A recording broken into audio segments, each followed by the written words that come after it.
Hola a todos y bienvenidos a Estudio con Podcasts. ¿Están listos para una nueva inmersión? Hoy nos sumergimos en el fascinante mundo de la administración pública española.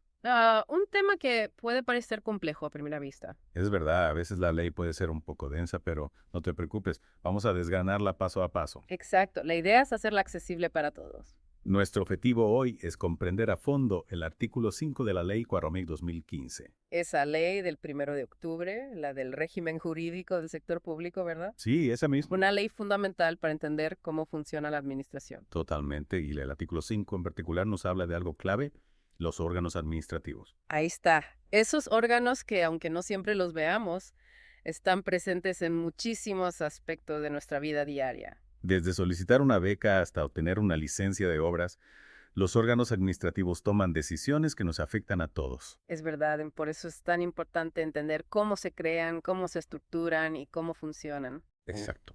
Y para empezar, ¿qué te parece si leemos el primer punto del artículo 5 tal como aparece en la ley? Dale, me parece perfecta. Dice así.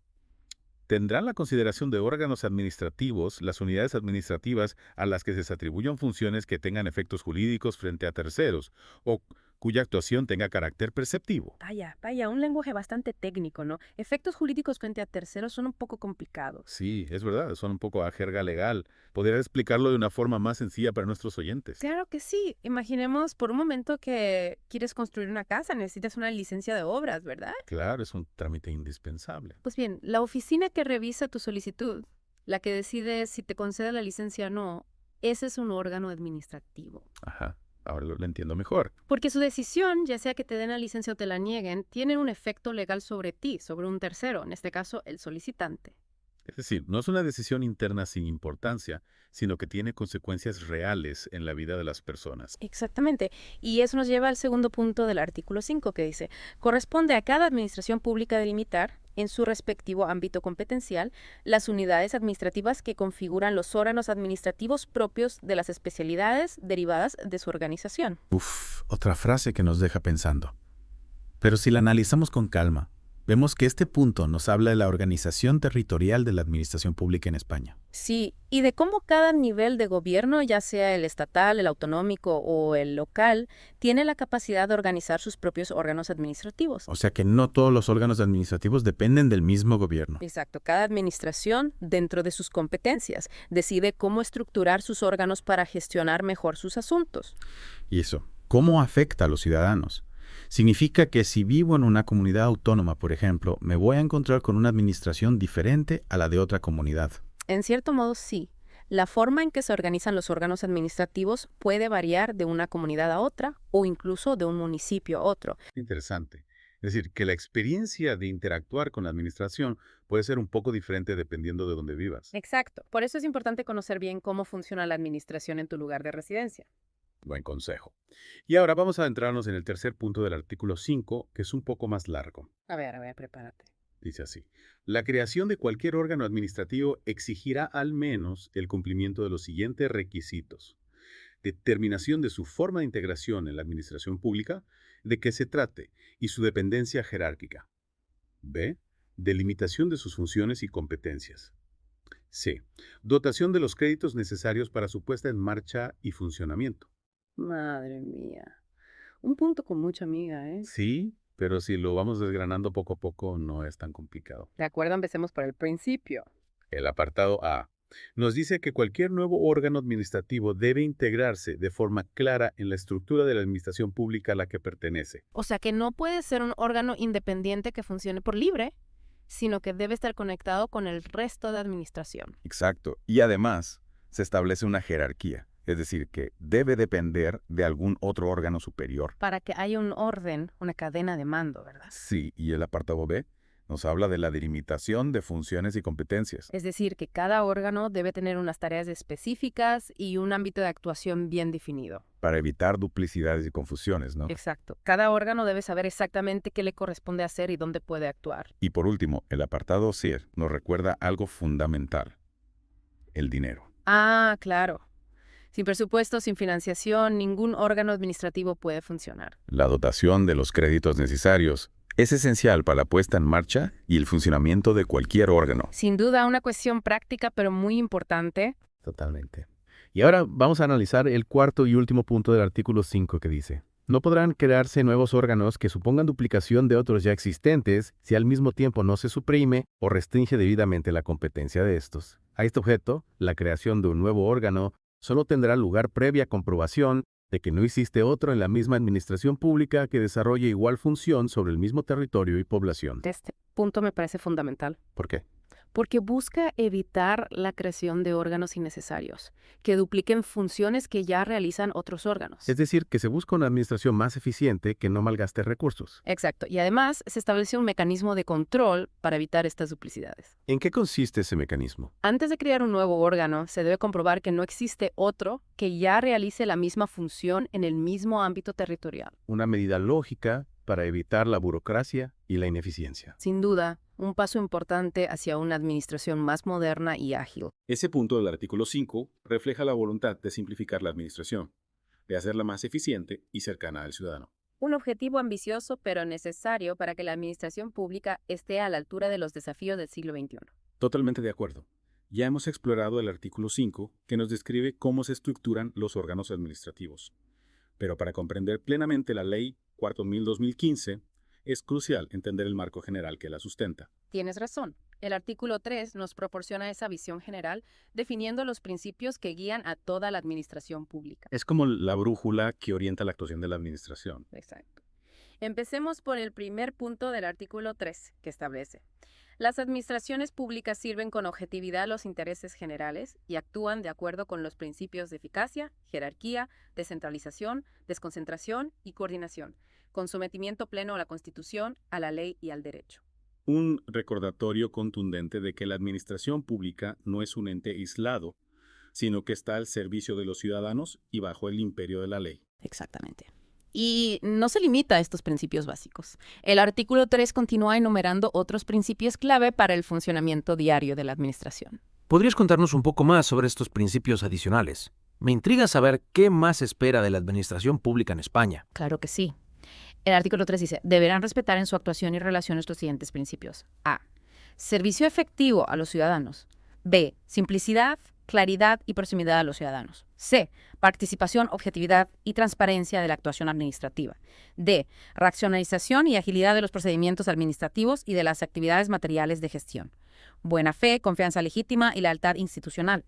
Responsabilidad por la gestión pública. PEIF, planificación y dirección por objetivos y control de la gestión y evaluación de los resultados de las políticas públicas. Eficacia en el cumplimiento de los objetivos fijados. Economía, suficiencia y adecuación estricta de los medios a los fines institucionales. E. Eficiencia en la asignación y utilización de los recursos públicos. E. Cooperación, colaboración y coordinación entre las administraciones públicas. ¡Wow! Es toda una declaración de intenciones. Se busca una administración moderna, eficiente y sobre todo orientada al ciudadano. Sin duda, no se trata solo de cumplir con la ley, sino de hacerlo de una manera que realmente beneficie a los ciudadanos, de forma transparente, accesible y eficiente. Me llama la atención el punto B, que habla de simplicidad, claridad y proximidad. A veces la administración puede ser compleja y distante. Es cierto. Y por eso este principio es tan importante. Se busca una administración fácil de entender, que se comunique con claridad y esté cerca del ciudadano facilitándole la vida. Un objetivo ambicioso pero fundamental para una administración moderna. Y hablando de modernidad, ¿cómo aborda este artículo el impacto de la tecnología en la administración pública? El segundo punto del artículo 3 nos introduce de lleno en el mundo digital. Dice: las administraciones públicas se relacionarán entre sí y con sus órganos, organismos públicos y entidades vinculados o dependientes a través de medios electrónicos que aseguren la interoperabilidad y seguridad de los sistemas y soluciones adoptadas por cada una de ellas, garantizarán la protección de los datos de carácter personal y facilitarán preferentemente la prestación conjunta de servicios a los interesados. La era digital ha llegado para quedarse, y la administración pública no puede quedarse atrás. Exacto. La tecnología es crucial para una administración más eficiente, transparente y cercana al ciudadano. Imagina poder realizar trámites online sin tener que desplazarte a una oficina. Sin duda un gran avance. Pero este punto también menciona la interoperabilidad de los sistemas. ¿Qué significa eso? Significa que los diferentes sistemas informáticos de la administración deben ser capaces de comunicarse entre sí, intercambiando información de forma fluida y segura. Entiendo. Eso evitaría duplicidades y agilizaría muchos trámites. Exacto. Y además se menciona la protección de datos personales, un aspecto crucial en la era digital. Un punto fundamental. Para concluir con el análisis del artículo 3, veamos el tercer punto, que dice: bajo la dirección del Gobierno de la Nación, de los órganos de gobierno de las comunidades autónomas y de los correspondientes de las entidades locales, la actuación de la administración pública respectiva se desarrolla para alcanzar los objetivos que establecen las leyes y el resto del ordenamiento jurídico. Este punto nos recuerda que la administración pública, a pesar de su complejidad y descentralización, actúa dentro de un marco jerárquico y legal bien definido. Es decir, no actúa de forma arbitraria, sino siguiendo las directrices del gobierno y ajustándose al ordenamiento jurídico. Precisamente. Y para terminar, el cuarto punto del artículo 3 nos ofrece una interesante reflexión. Cada una de las administraciones públicas del artículo 2 actúa para el cumplimiento de sus fines con personalidad jurídica única. ¿Qué implicaciones tiene esta personalidad jurídica única? No soy experto en derecho, así que agradecería una aclaración. Significa que cada administración, ya sea estatal, autonómica o local, actúa como una entidad independiente con sus propios derechos y obligaciones. Esto es clave para entender cómo se relacionan entre sí y cómo gestionan sus recursos. Un matiz jurídico importante para comprender el complejo entramado de la administración pública en España. Totalmente. Con este repaso al artículo 3, creo que hemos complementado la visión del artículo 5 sobre los órganos administrativos. Estoy de acuerdo. Ahora tenemos una visión más completa de los principios que guían a la administración pública, tanto en su estructura como en su funcionamiento. ¿Qué te parece si ahora nos adentramos en el preámbulo de la Ley 4000-2015 para comprender mejor el contexto histórico y la motivación detrás de esta ley? Me parece una excelente idea. El preámbulo nos dará una visión más profunda de los desafíos que se pretendían abordar con esta reforma del sector público. Ya hemos analizado el artículo 5, que nos habla de esos órganos administrativos, y el artículo 3 con sus principios generales. Pero para entender completamente el alcance de esta Ley 4000-2015, tenemos que ir al preámbulo. Sí, el preámbulo nos da una perspectiva histórica, ¿no? Como un vistazo al pasado de la administración pública. A veces el preámbulo puede ser un poco aburrido, Es verdad, mucha gente lo pasa por alto. pero en este caso nos da claves importantes para entender el espíritu de la reforma. Totalmente. Y si lo leemos con atención, encontramos una crítica a cómo era la administración antes de esta ley. ¿A qué se refieren exactamente? Hablan de un exceso de normas, de una administración muy compleja. Ah, ya entiendo. Una administración pesada, ¿no? Pero Con mucha que- burocracia. Exacto, con duplicidad de funciones, poco ágil. Y sobre todo, poco orientada al ciudadano. Eso es. Ya. Ese era uno de los grandes problemas. Entonces, ¿cuál era el objetivo de esta ley?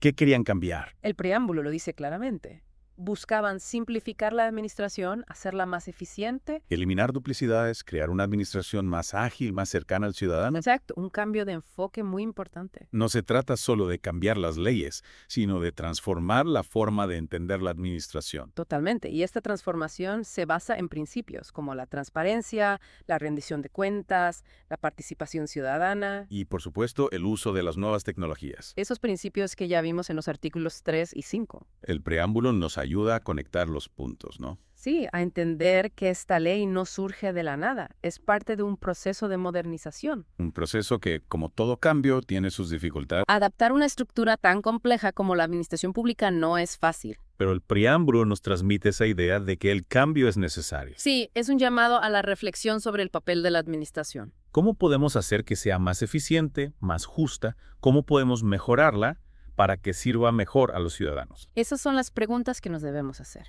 Y bueno, hasta aquí nuestra inmersión en la Ley 4000-2015. Una ley que busca modernizar la administración pública, hacerla más eficiente. Más transparente, más cercana al ciudadano. Esperamos que este análisis os haya ayudado a comprenderla mejor. Y os anime a seguir explorando el mundo del derecho. Y recuerda, esto es solo el principio. Más adelante estudiaremos más en profundidad cada artículo. Suscríbete a Estudio con Podcast para no perderlo. Hasta la próxima.